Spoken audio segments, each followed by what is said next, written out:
Bom dia, mulheres. Pessoas que sobreviveram ao impossível. Kepke, de 17 anos. Ô, já começa assim já? E sua mãe, Maria Kepke, É porque é em parte 8.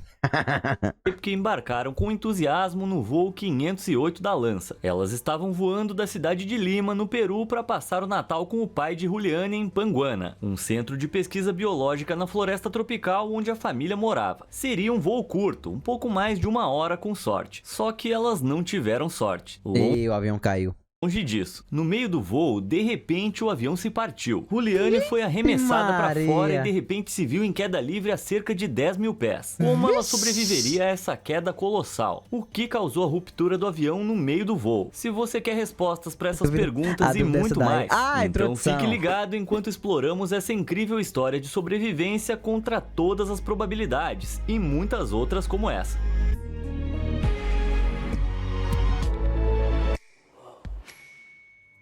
No dia anterior ao seu fatídico voo, Juliane e sua mãe haviam participado da cerimônia de formatura dela no ensino médio em Lima, no Peru. Elas originalmente planejaram voltar para casa em 20 de dezembro, mas decidiram ficar alguns dias a mais para participar da cerimônia. Um erro fatal. Se Juliane e sua mãe tivessem voado... Aí é foda, Andresito. Não tem como saber, né?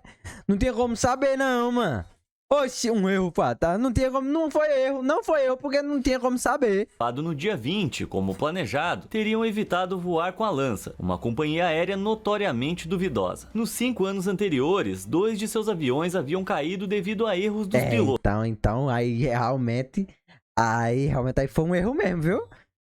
Mano, é muito difícil a porcentagem a probabilidade de um avião cair.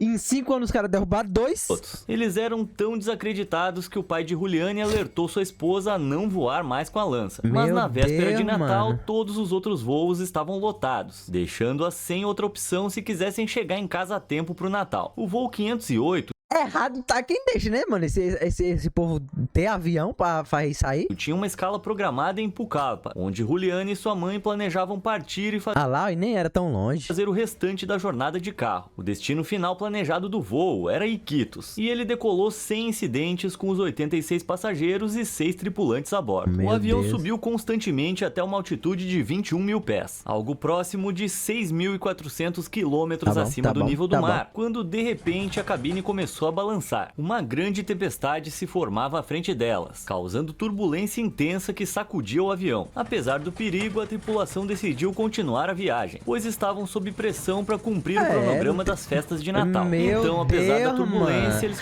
mas os caras ainda foram negligentes.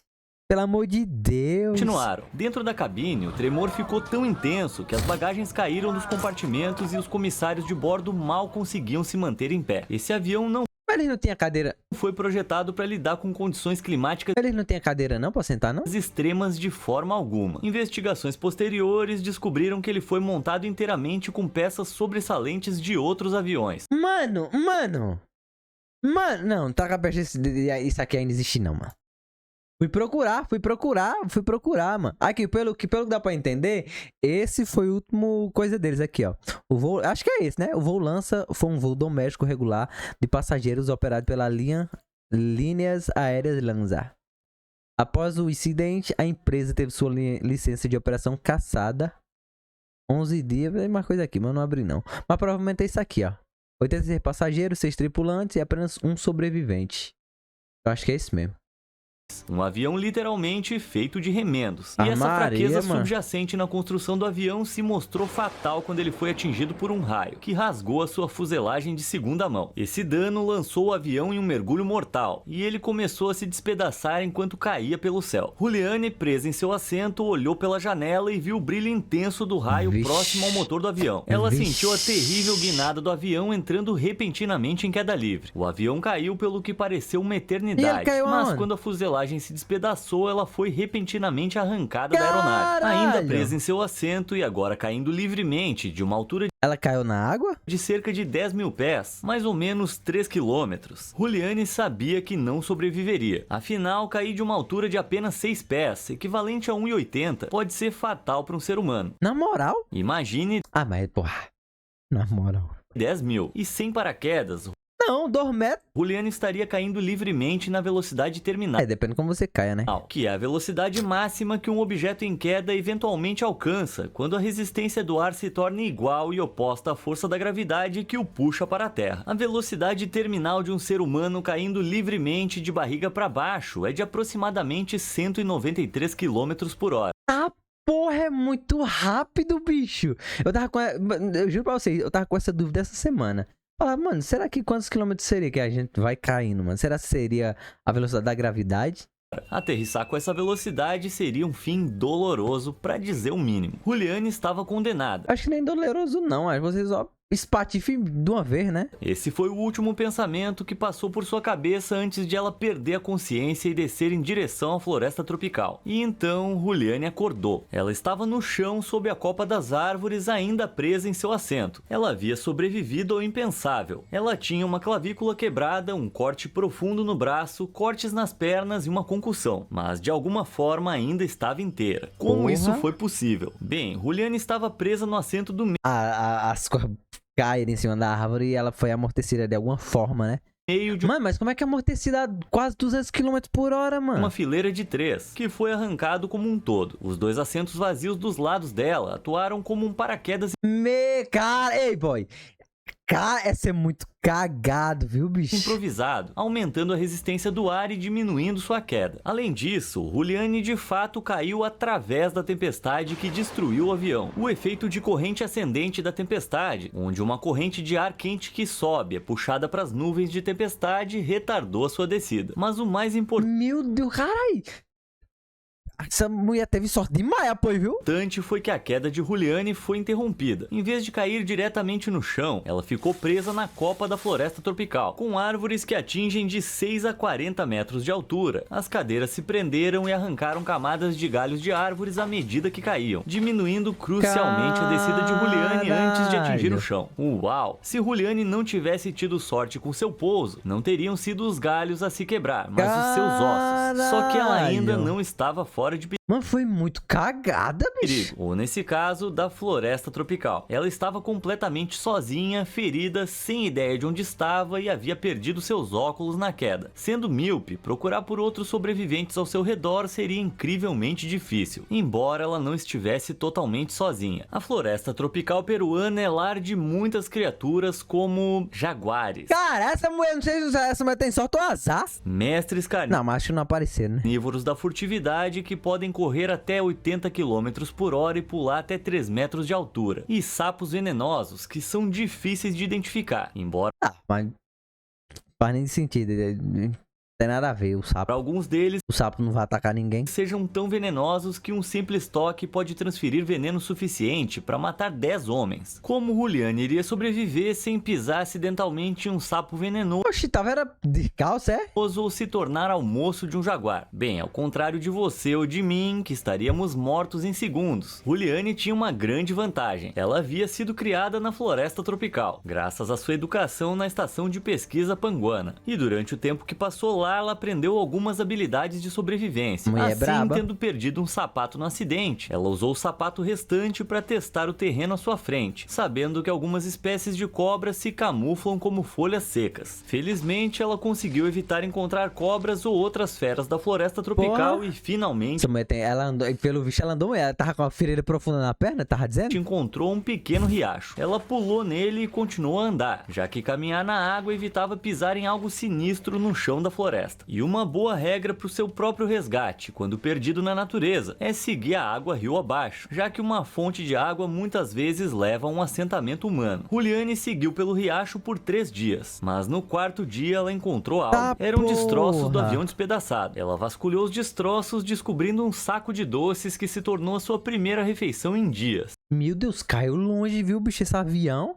A mulher, mano, ela andou por 3 dias, bicho, e achou a paz. Mas ela não conseguiu encontrar outros sobreviventes. Então ela continuou seguindo o riacho. Os dias na selva estavam quentes e úmidos, mas à noite fazia frio. E tudo que ela vestia era um mini vestido sem mangas. Mas ela fez o possível para se manter aquecida e perseverou noite após noite. No 10º dia de sua jornada, nada infecção. Mano, 10 dias? Os doces haviam acabado há muito tempo. E ela estava fraca devido à fome e o ferimento em seu braço infeccionado, havia inflamado. começando a criar algumas larvas. Foi então que ela descobriu que o riacho se tornava parte de um rio maior. E foi quando ela viu algo que lhe deu esperança: um barco vazio. Inicialmente, ela achou que estava alucinando, porque ainda não havia encontrado outro humano tão profundamente na selva. Mas então, quando ela tocou o barco, ela confirmou que era real, o que significava que outras pessoas estavam por perto. Juliane olhou ao redor e descobriu um pequeno caminho que levava mais fundo na selva. Ela o seguiu até encontrar uma cabana com um teto de folhas de palmeira. Lá dentro, encontrou 1 litro de gasolina. Pode não parecer muito útil, mas ela se lembrou que seu pai uma vez havia derramado querosene em feridas infectadas de um cachorro para remover larvas. E assim ela derramou querosene em seu próprio braço infestado de larvas. Foi uma agonia. Essa mulher guerreira, viu, bicho?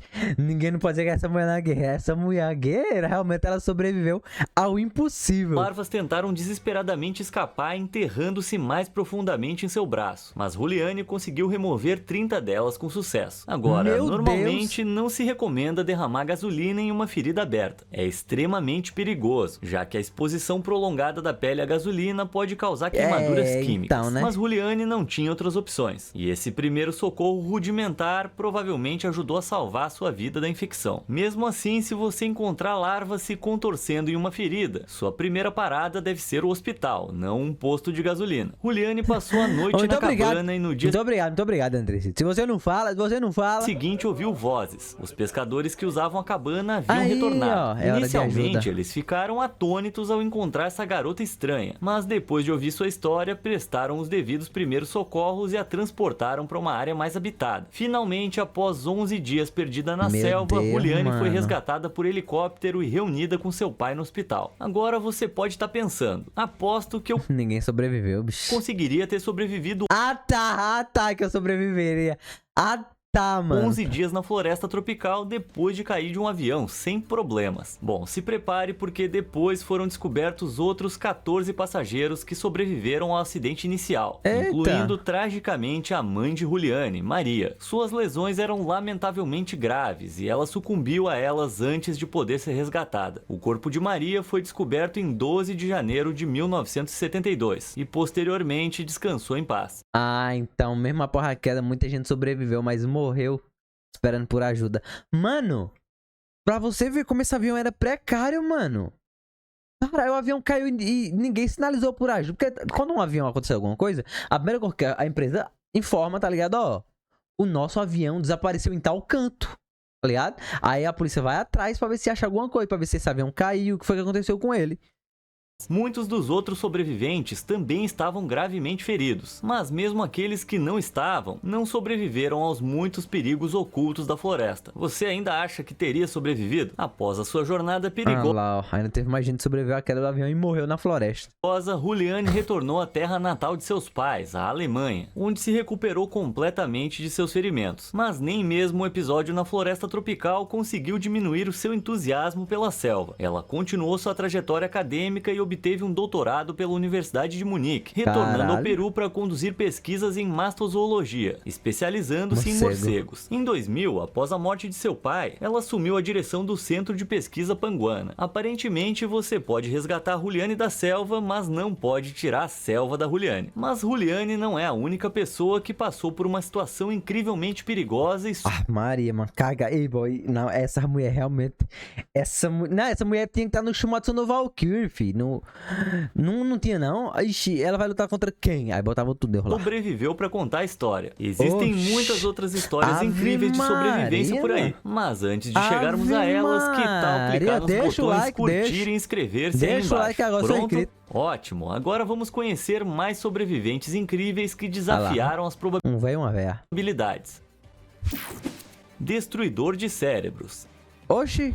Todo mundo já teve que lidar com uma dor de cabeça no trabalho. Talvez a copiadora tenha parado de funcionar, ou o ar-condicionado tenha quebrado, ou o Kleber do financeiro que não para de encher o saco. Mas ninguém teve uma dor de cabeça no trabalho tão terrível quanto a do físico teórico Anatoly Burgoski. Você pode pensar que os físicos passam o tempo olhando para as lousas e discutindo sobre histórias em quadrinhos. Ah, não, peraí. Isso é o Big Bang Theory. Bom, na realidade, descobriu-se que a física teórica pode ser muito mais perigosa perigosa. Anatoly estava trabalhando como pesquisador no Instituto de Física de Altas Energias em Protvino, na Rússia, em 1978. No dia 13 de julho, ele estava verificando um equipamento com defeito dentro do acelerador de partículas do Instituto. Esses dispositivos... aqueles negócios que dá poder aos super-heróis. Complexos disparam partículas elementares, como prótons, em altíssimas velocidades para produzir feixes de partículas carregadas que os físicos podem estudar. É importante notar que o próprio feixe de prótons contém uma enorme quantidade de energia radioativa, e tenho certeza de que todos vocês sabem que qualquer coisa altamente radioativa também é letal. Agora, para examinar a peça defeituosa no acelerador, Anatoly teve que colocar a cabeça no espaço onde o feixe de prótons passa pelo tubo do acelerador. Se você sentiu um arrepio ao escutar isso, seus instintos estão certos, porque naquele dia vários mecanismos de segurança falharam e a máquina ativou acidentalmente. A uma velocidade próxima da luz, um feixe de prótons de alta energia passou pela cabeça de Anatoly. Ele atravessou a parte de trás de sua cabeça, a metade inferior do cérebro, e saiu pelo lado esquerdo do nariz, como uma bala radioativa. Agora, para efeito de comparação, uma dose letal de radiação para um ser humano é de 500 a 600 röntgens. A cabeça de Anatoly recebeu uma dose local de 200.000 a 300.000 röntgens. Mano, what the fuck? Para uma comparação ainda mais insana, as áreas mais afetadas pelo infame desastre de Chernobyl mediram apenas 20.000 röntgens. Anatoly não sentiu dor, mas viu um flash super brilhante e continuou trabalhando. Não houve efeitos físicos imediatos do incidente, então ele continuou trabalhando sabendo dos riscos que tem essa porra, mano. Não deu importância. Caralho, mas aí também ele foi muito burro. O cara era muito inteligente, mas muito burro. Mas sua situação foi descoberta quando o lado esquerdo do rosto dele ficou tão inchado que as pessoas tiveram dificuldade em reconhecê-lo. Ele foi imediatamente levado a uma clínica em Moscou, onde os médicos observaram sua deterioração. Foi previsto que, dada a gigantesca dose de radiação que ele recebeu, era o fim para Anatoly. Nos dias seguintes, a pele na parte de trás de sua cabeça e no lado esquerdo do rosto se desprendeu, revelando o caminho que o feixe de prótons havia percorrido. Ele foi monitorado de perto em relação a outros sinais de deterioração, mas ele sobreviveu. Parece que em razão da radiação estar focada em um caminho pequeno e único através de seu corpo, em vez de ser banhado por ela como acontece com a maioria das vítimas de precipitação radioativa. Porque no caso, normalmente, a gente recebe no corpo todo, né? Ele só... uma parte na cabeça. O dano Maria, mano. Foi localizado e graças a isso ele sobreviveu, embora ele não tenha escapado completamente ileso. Os nervos do lado esquerdo de sua cabeça foram completamente destruídos, paralisando esse lado do rosto. Ele também perdeu a audição no ouvido esquerdo, substituída por um zumbido constante. Mas apesar de ter um feixe radioativo supercarregado literalmente atravessando seu cérebro, sua capacidade intelectual permaneceu inalterada. E ele completou. E ele não ganhou nenhum superpoder. O seu doutorado. Durante os primeiros 12 anos após o acidente, não parecia que ele tivesse sofrido danos cerebrais significativos, exceto por uma crise ocasional. Isso às vezes o fazia ficar inconsciente por vários segundos, frequentemente apenas olhando pro nada. É a mesma coisa que os meus amigos fazem quando eu conto as minhas piadas horríveis.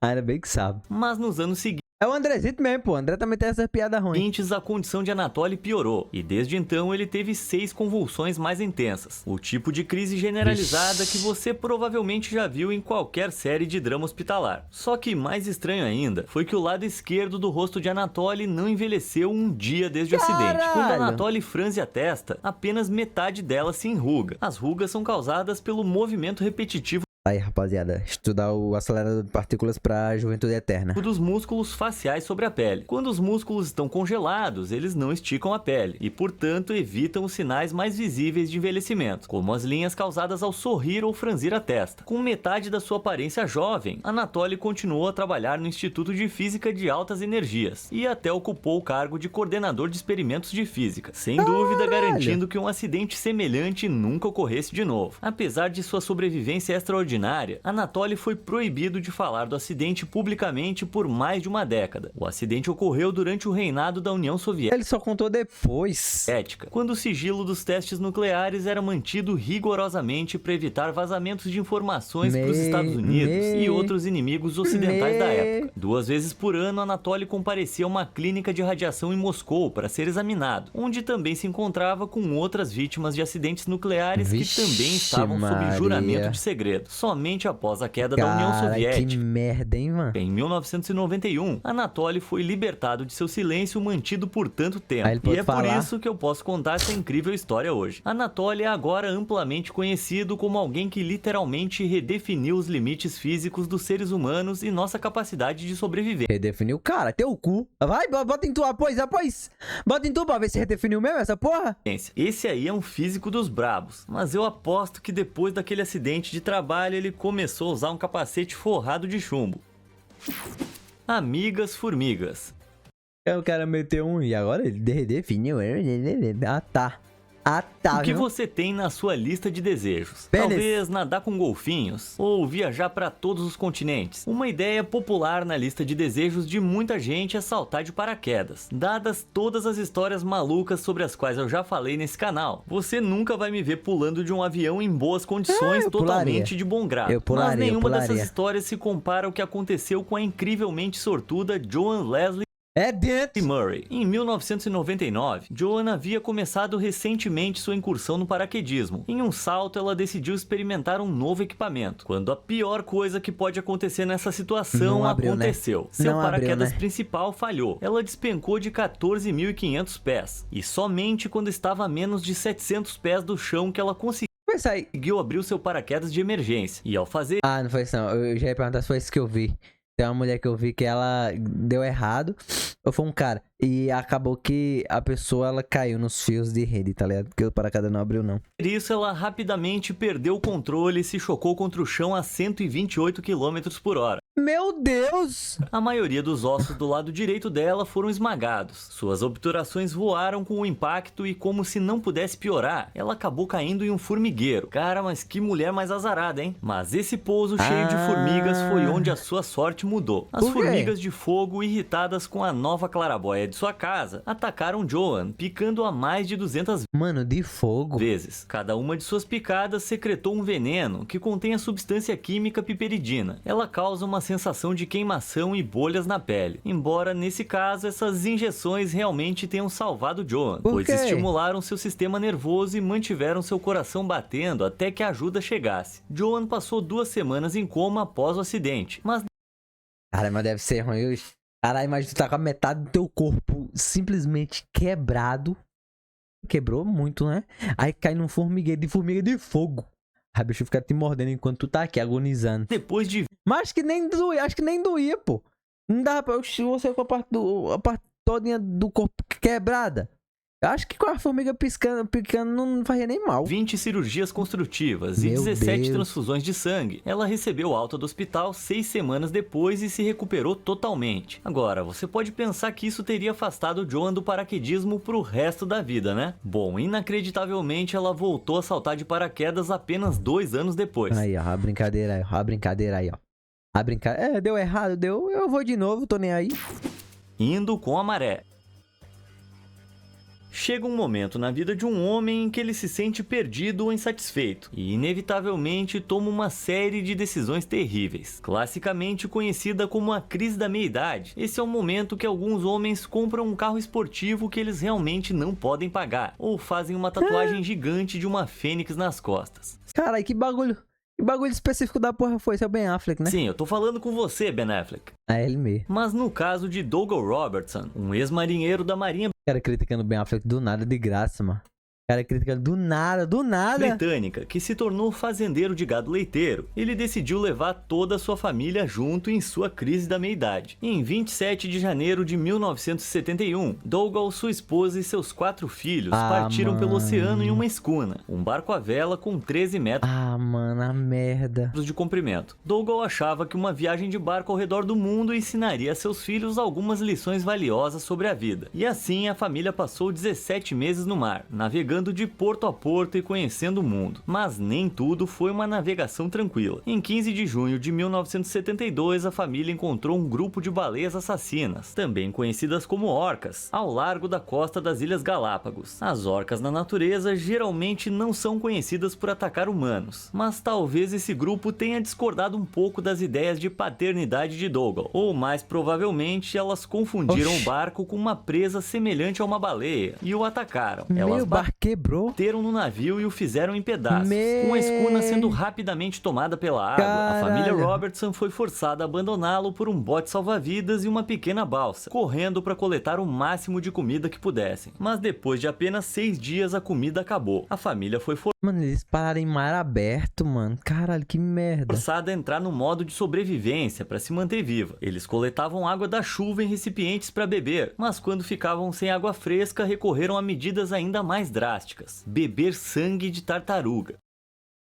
Meu Deus, mano. Embora seja possível combater a desidratação com sangue, bebê-lo pode resultar em hemocromatose, que é quando o corpo absorve muito ferro, que eventualmente danifica os órgãos internos. Vixe, Ainda assim, é melhor do que beber Maria. água do mar, que tem um teor É, porque não tem pra quê, né? Só tem sal. de sal que desidrata perigosamente. As tartarugas se tornaram a principal fonte de alimento da família, já que eles conseguiam caçá-las para comer a carne e derreter a gordura ao sol para criar óleo, para passar na pele e se manterem aquecidos. Por impressionantes 38 dias, a família Robertson ficou perdida no Meu mar, mas eles Deus, conseguiram mano. sobreviver tempo suficiente para serem em algum momento Caralho. descobertos. Ai, não morreu ninguém, graças a Deus. Eu tava aqui preocupado que alguém... Ah, mano, a família inteira. Ainda bem. Mano. Por um barco de pesca Ainda bem, japonês mano. Tava em 23 preocupado de aqui. julho. A família foi resgatada e eles retornaram à terra firme, embora tenha sido definitivamente uma aventura que nenhum deles esqueceu. Eu aposto que da próxima vez que Douglas Meu sugeriu Deus. uma viagem em família, Ah, tá, que eles todo vão, mundo viu? ficou ocupado de uma hora para outra. Ah, tá, que vão, viu? Olá, baleia! Todo mundo tem uma boa história de férias, mas nada supera a história de Julie e Liz sobre uma baleia. Em novembro de 2020, Julie McSorley e Liz Cottrell estavam praticando caiaque em San Luis Obispo, na Califórnia. O oceano perto da costa estava lotado naquele dia, tanto de turistas quanto de criaturas marinhas, pois as baleias jubarte Baleia é estavam se muito alimentando dos peixes na baía. Baleia Para é muito observação de foda, baleias, é recomendado manter uma distância de pelo menos 91 metros, É longe, hein? aproximadamente o Longe, comprimento hein? de um campo de futebol americano. Mas Julie e Liz haviam calculado mal a distância. Como resultado, um grupo compacto de peixes, conhecido como bola de isca, nadou extremamente perto de seus caiaques. Julie e Liz deveriam ter entendido isso como um aviso para sair do caminho, mas era tarde demais.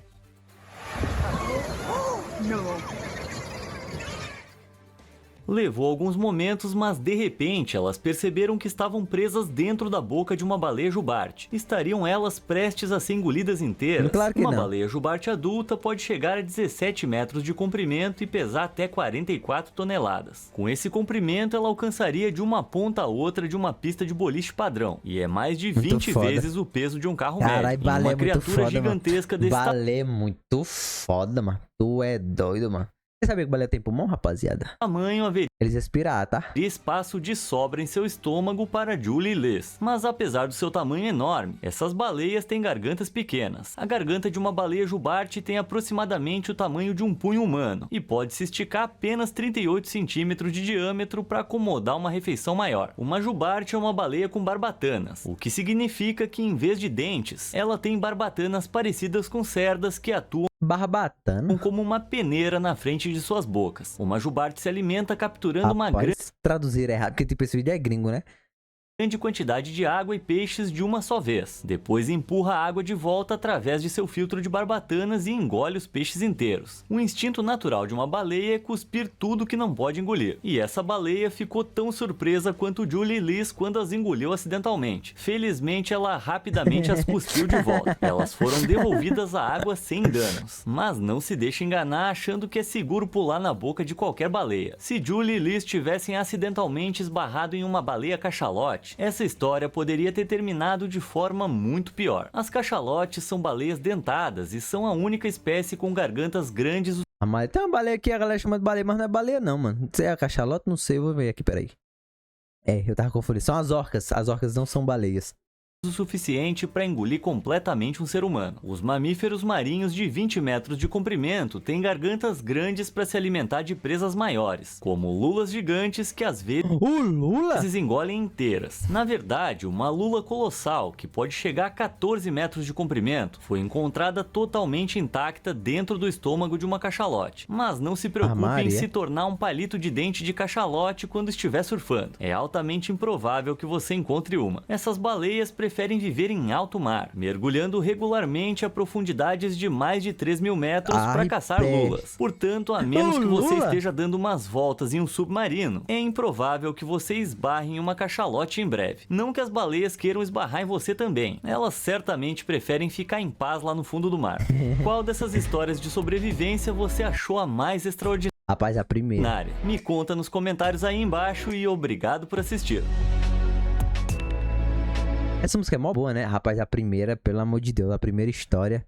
Jesus do céu. Oxe, Deus me livre.